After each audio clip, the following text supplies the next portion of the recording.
peeps, this is Flbbr, hope you're doing good. So what you've just seen was shot with my a6500 and the new Sigma 16mm f1.4 lens. This is Sigma's latest model of the contemporary lineup and was released in late November 2017 following the success of the 30mm f1.4. A wide-angle prime lens designed for APS-C mirrorless cameras with an equivalent focal length of 24mm in Super 35. The lens comes in two different mounts, for Micro Four Thirds and for Sony E-mount. The lens itself comes in a paper packaging with some paperwork with a lens cap and a lens hood. It's perfect for portraits, traveling, shooting landscape, weddings and events.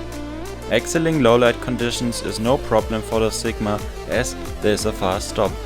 It also gives you a great shutter depth of field and a nice bokeh.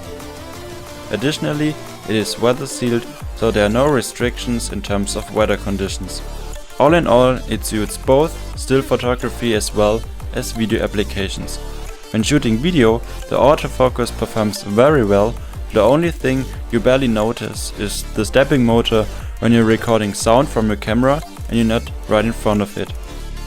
For some sample shots, head over to my Instagram and stay tuned for more. Subscribe and have a good one. Peace.